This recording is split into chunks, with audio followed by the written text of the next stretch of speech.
Hizaratra ikefa eo amin'ny samboromboafity indrindra ireo mpanolotsaina ny tanàna Antananarivo noho izy efa mpanolotsaina ny tanàna naharitra taona maro ary hiady amin'ny kolikoly indrindra tsy sanaiky ny tsy mety ary tsy fanaran-dalàna mikasika izany tanàna Antananarivo izany. Ramatoa Lalatiana Ravololomanana izay mpanolotsaina avy eo anivony ity commune urbaine ity.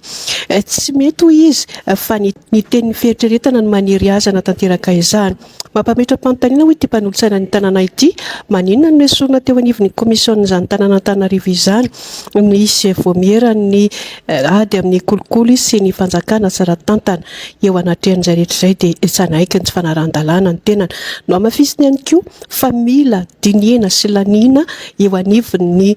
filan-kevitry ny tanàna ny teti-bola 520 iasan'ny tanàna Antananarivo. Hita fa tamin'ny mpanao gazety ny ankon'ny fivoriana tsara-potoana sy ny lahadinika nandritra izany ary ity mpanolotsara ny tanàna avy amin'ny tsy miankina ity Ramatoa Lalatiana Ravololomanana. Zao ny alalanareo mbola misy dossier maromaro nangatahako fanadihadiana avy any amin'ny Bianco tamin'ny fitantanana teo aloha amintsika Benjao. Mbola mandeha zany fanadihadiana zany. Anisany teneniko tamin'ny tompon'andraikitra tao amin'ny Bianco hoe efa nataony izany fa dia tsisy vara fa very le izy mono tonga any amin'ny farany ka mba mangataka sy mengavy amin'ity rektoraty mba tena ho atao ohatran'ny farany ny fanadihadiana. Ça, ils sont constitués en partie civile. Anaraka an'izany dossier rehefa vita ny investigation ka alefa ny fitsarana le izy. Mba tsy ho veranjevony, mba tsy sanatry mandrakizay dia ny fahalovana na ny tsy fambiazana na ny kolikoly no ifandovana amin'ny fitantanana antireny vohitry Madagasikara ity. Zay no tiako rena Antananarivo,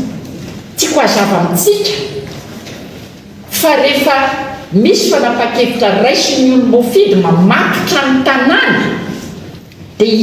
indrindra zany findramam-bola zany dia tsy volany am-paosy no mamerina an'io fa isika mponina no mamerina amin'izany. Veriko raha ny sitsiny raha fantatrareo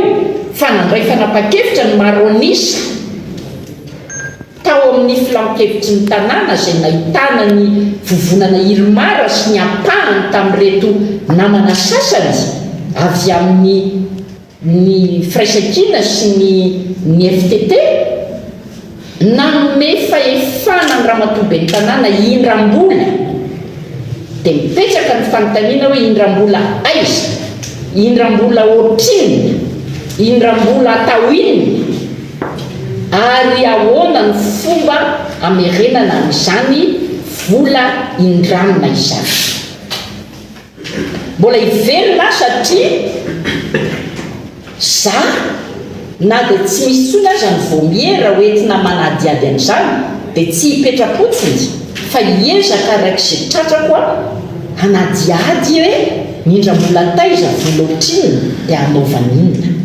Farany manao antsoavo amin'ny tompona andraikitry ny tanàna Antananarivo manomboka amin'ny be ny tanàna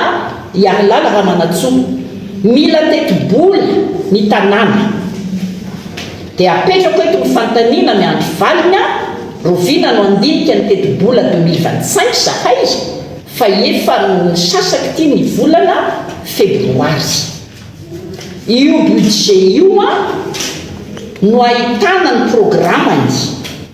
programme budgetisé io le investissement zany. Ao no ahitana an'izany hanao an'izao izy hanao an'izao, tia ny ilaina, tia ny koan'izany, tia ny vidin'izany sy ny sisa. Za kosa nefa eto am-pamaranana dia milaza hoe nisy teny navoaka ny ramatoabe ny tanàna tao anankiroa nafinaritra ahy. Ny voalohany dia hoe nareo mpanolotsaina aiza dia mandeha mitety an'ireo directeur ireo fa manjary manana chef 520 le directeur dia miala-pa refirandry. Teo nareo nisy nahinao an'izay resaka izay satria le mpanolotsaina ny tanàna hatramin'izay dia mandray dossier avy any an-tanan'olona any dia mitondra any amin'ny directeur tsirairay le hoe misera zany. zay zava-misy dia niteny dia nitanàna ankehitriny hoe tsy mahazo manao an'izany tsonjy tsy mandeha mivantana any amin'ny tale ny mpanolontsaina zany everiko hoe mety tokony apetraka tsara kosa nefa le fifandraisana amin'le tale mba ahafahan'ny mpanolontsaina manara-maso ny zavatra ataony izy ireo zay voalohany nafinaritra faharoa dia nilaza raha matoby ny tanàna hoe isitraka vokatra amin'ny alalan'ny tetikasa lehibe ny tanàna Antananarivo ato telo taona no niketrika an'izany tantana teo aloha andray matoby ny tanàna Nainandritsoana sy ny mpiara-miasa aminy zao amin'izao telo taona ty aoriana dia izy zany no mioty ny vokatra zany koa dia arahako maso satria niarahako niara-ny salata mpitantana teo aloha zany fery tsy ho andeha ferako na dia kely aza marina fa tsy lasa lavitra fa zarery fa toko fantatra reo tsy ho tokotrano miono mihitsy anareo-ponina Antananarivo fa tsy ho andeha ferako ary tsitsitsiko fitenenana sy ijoroako ny ampatsahy foana ny mpitantana sy ny olom-bofidinareo hoe tia ny voalaza ny lalàna araky ny fiverako zao no mety tokony atao raisina le izy raha basoa raha batsara tsy raisina le izy satria